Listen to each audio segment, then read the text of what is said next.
तो अब हम सीखेंगे बच्चा कि एनर्जी डेंसिटी कैसे निकालें, क्योंकि हमने पहले फोर्स निकाला, इलेक्ट्रोस्टैटिक प्रेशर समझा, फिर energy stored in a capacitor समझा।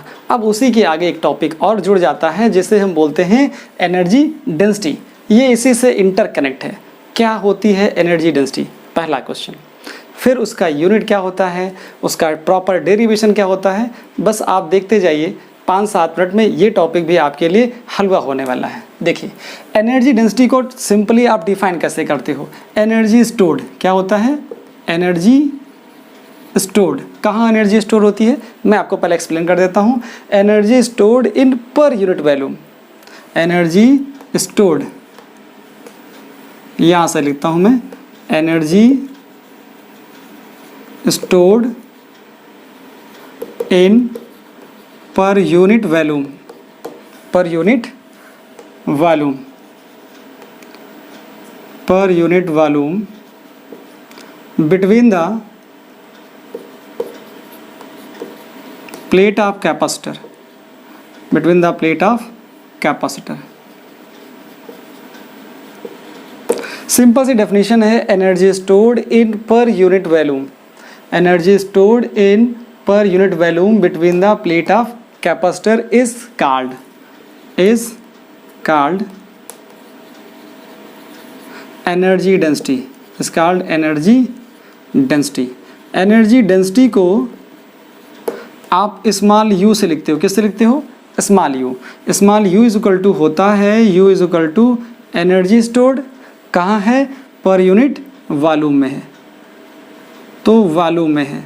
तो इसका मतलब आपको क्या चाहिए, वॉल्यूम ऑफ कैपेसिटर चाहिए और energy stored in a capacitor चाहिए। सिर्फ ये वॉल्यूम किसका, volume of capacitor.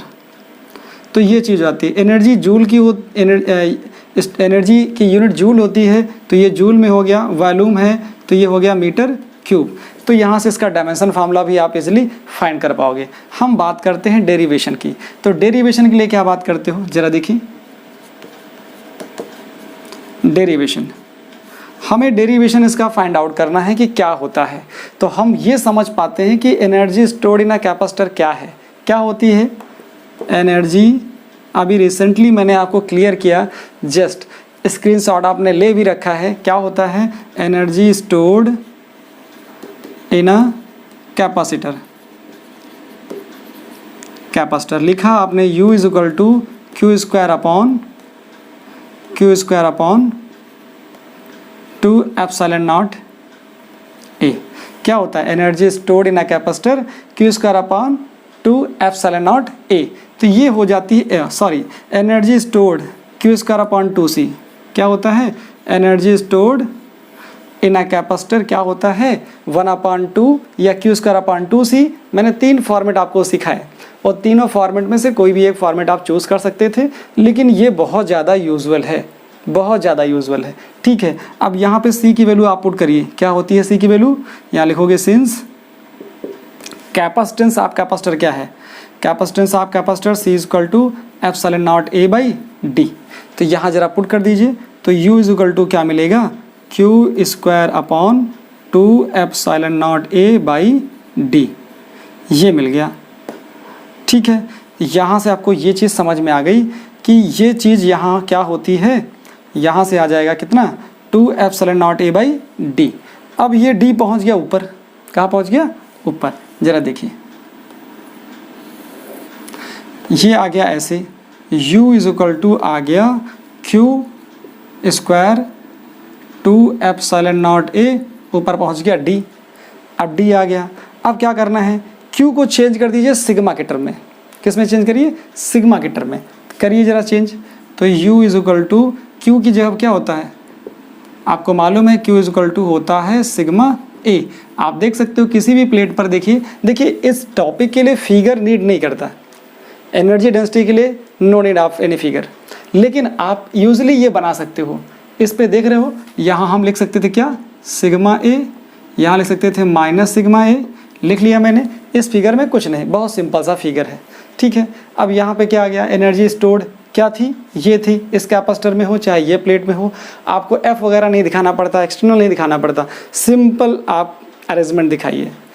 Energy density के लिए, ठीक है, क्योंकि आपको चाहिए क्या, आपको वॉल्यूम चाहिए, वॉल्यूम ऑफ कैपेसिटर चाहिए, तो area of the plate and distance वो हो जाएगा AD, वो सिंपली निकल आएगा।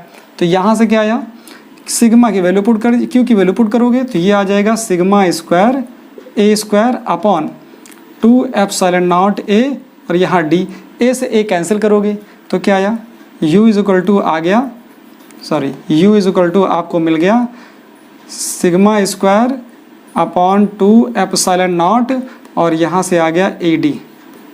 देखिए A से A कैंसिल हो गया, कैंसिल हो जाएगा, A और D मैंने एक साथ कर दिया, AD वॉल्यूम हो जाएगा आगे चल के, ठीक है। अब देखिए यहाँ पर एप्सिलॉन नॉट है, हम इसको स्क्वायर चाहते हैं।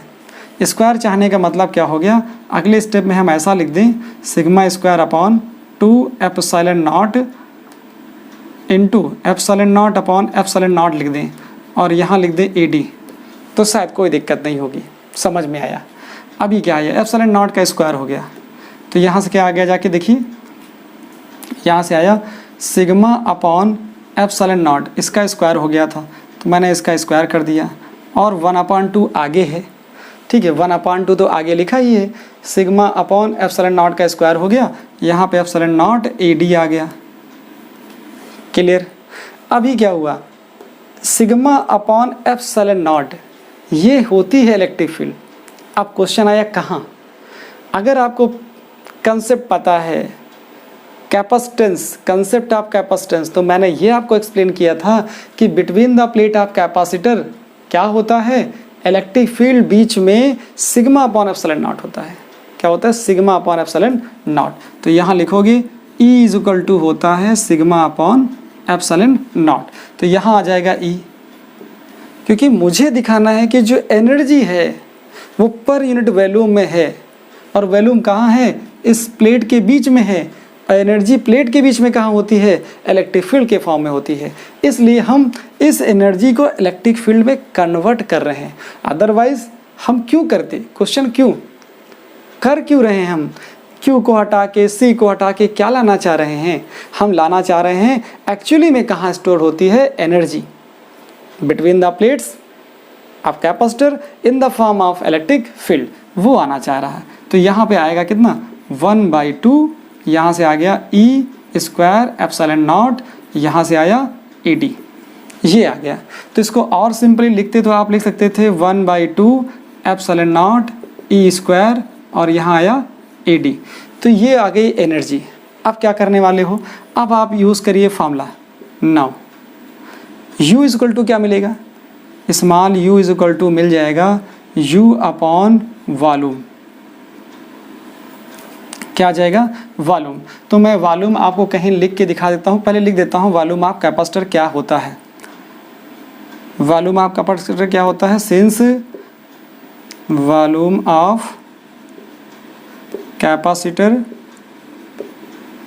ये हो जाता है A इंटू डी। अब A इंटू डी कैसे हुआ, आपको मालूम है प्लेट्स का एरिया A है, डिस्टेंस D है, तो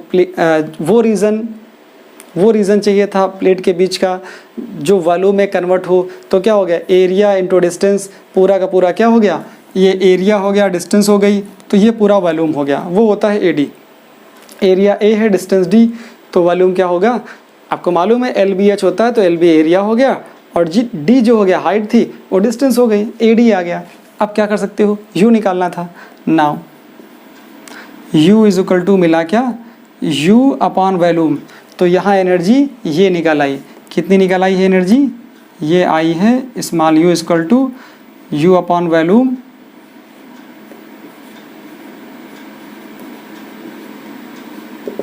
U अपॉन वॉल्यूम। तो क्या आया, U की वैल्यू आई है 1/2 epsilon naught E square AD, और नीचे से AD आएगा, और ये AD कैंसिल हो जाएगा, और रिजल्ट आएगा 1/2 एप्सिलॉन नॉट E स्क्वायर। तो ये रिजल्ट आपको मिल गया। मैं आपको रिजल्ट यहाँ लिख देता हूँ, क्या मिला, U इज इक्वल टू मिल गया 1/2 एप्सिलॉन नॉट E स्क्वायर। ये तो तब का रिजल्ट है जब between the plate of capacitor no dielectrics is present, मतलब बीच में सिर्फ एयर है। Between the plate of capacitor is there only air. अगर बीच में डाइलेक्ट्रिक्स आ जाए, in the presence of dielectrics, in presence of dielectrics, in the presence of dielectrics between the plate, क्या आएगा, बिटवीन द प्लेट्स, तो क्या लिखोगे, फॉर्मूला आएगा U small u equal to आएगा 1/2 एप्सिलॉन नॉट, यहाँ लिख सकते थे के epsilon naught E square, this is the formula. तो ये सारी चीज़ें आपको बहुत अच्छे से इन डिटेल समझ आई। ओके स्टूडेंट्स, तो ये सब कुछ था आज के इस वीडियो में। पहले आपने सीखा था कि force between the plates of capacitor क्या होता है, देन आफ्टर मैंने आपको एक्सप्लेन कराया कि कैसे इलेक्ट्रोस्टैटिक प्रेशर काउंट किया जाता है, फिर आपने सीखा energy stored in a capacitor in different way, traditionally नहीं सीखा, इन डिफरेंट वे, बुक से भी डिफरेंट सीखा, और थोड़ा सा क्योंकि जो मैंने ऑब्ज़र्व किया डिफरेंट बुक्स में, उस कंक्लूज़न को मैंने आपको दिया है। ठीक है, एट लास्ट आपने सीखा एनर्जी डेंसिटी क्या होता है, डेरिवेशन कैसे निकालते हैं इन सिंपल। ये भी आप देख पा रहे हो कि ये भी थोड़ा सा डिफरेंट ही हो गया, बहुत कुछ डिफरेंट करते करते बहुत सारा मैटर डिफरेंट करके, लेकिन एज यूजुअल रिजल्ट सेम आया। ओके, तो मिलते हैं नेक्स्ट वीडियो में, till then take care, thank you.